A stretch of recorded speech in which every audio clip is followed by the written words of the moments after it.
Hello friends, daily dictation के लिए channel को सब्सक्राइब कर लें और डिक्टेशन पसंद आए तो उसे लाइक करें और अपने दोस्तों में शेयर करें। यह डिक्टेशन 5 सेकंड बाद शुरू होगी।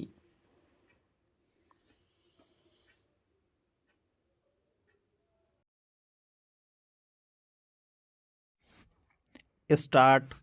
दुनिया अमीर और गरीब के खानों में बंटी हुई है। अमीर देशों का गरीब देशों पर किसी न किसी रूप में या तो दबदबा बना रहता है या फिर वे उन्हें अलग थलग किए रहते हैं। ऐसे में महाशक्तियों के रूप में चिन्हित देशों को चुनौती देने की कोशिशें होती रहती हैं। वैश्विक दक्षिण देशों की एकजुटता उसी की एक कड़ी है।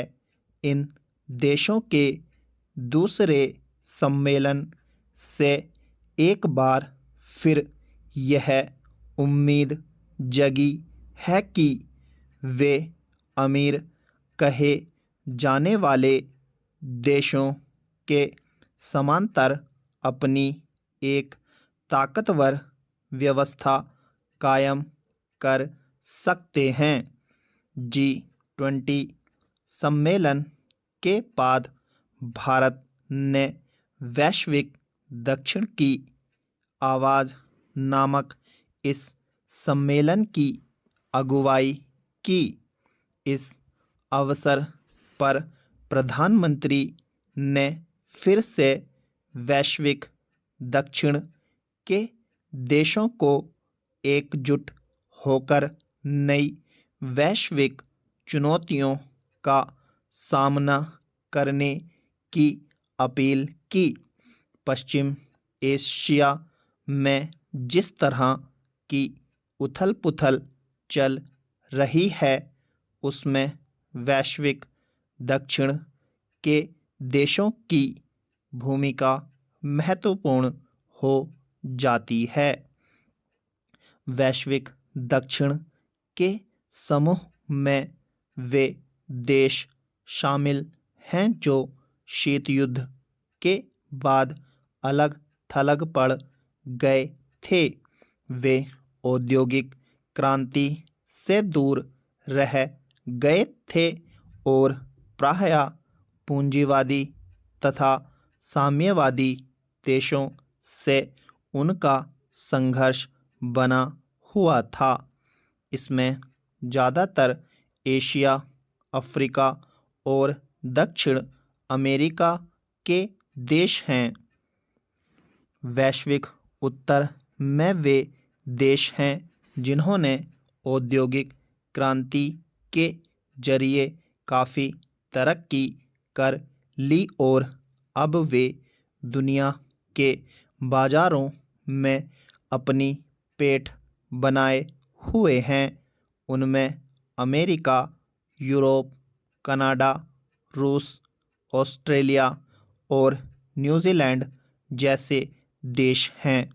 आबादी के लिहाज से वैश्विक दक्षिण के देश बड़ी श्रम शक्ति और उपभोक्ता बाजार हैं। अगर वे एकजुट होकर संपन्न देशों पर से अपनी निर्भरता खत्म कर लेते हैं तो विश्व अर्थव्यवस्था की सूरत काफ़ी कुछ बदल सकती है। ऐसे में भारत इन देशों को एकजुट करके न केवल अपने लिए एक बड़े बाजार का निर्माण करना चाहता है बल्कि चीन को चुनौती भी देने की कोशिश कर रहा है। वैश्विक दक्षिण के देश विकासशील और अविकसित की श्रेणी में गिने जाते हैं। उनमें आर्थिक असमानता बहुत है। इसका लाभ उठाकर चीन इन देशों में अवसंरचना के विकास के जरिए अपनी पैठ बनाने की कोशिश में लगा हुआ है। परियोजना उसने इसी महत्वाकांक्षा से शुरू की थी। भारत अभी विकसित देशों की श्रेणी में तो नहीं गिना जाता, मगर वह विकासशील की श्रेणी में भी नहीं रहा। वह तेजी के बढ़ रही अर्थव्यवस्था है और उसकी चीन से प्रतियोगिता रहती है। इस तरह भारत वैश्विक दक्षिण देशों की एकजुटता के जरिए अपने पड़ोस में बढ़ती चीन की गतिविधियों पर अंकुश लगाने में कामयाब हो सकता है।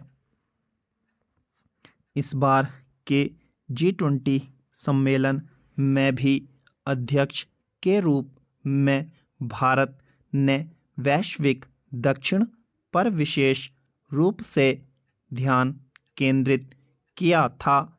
भारत की पहल पर ही अफ्रीकी समूह को भी G20 का सदस्य बनाया गया था।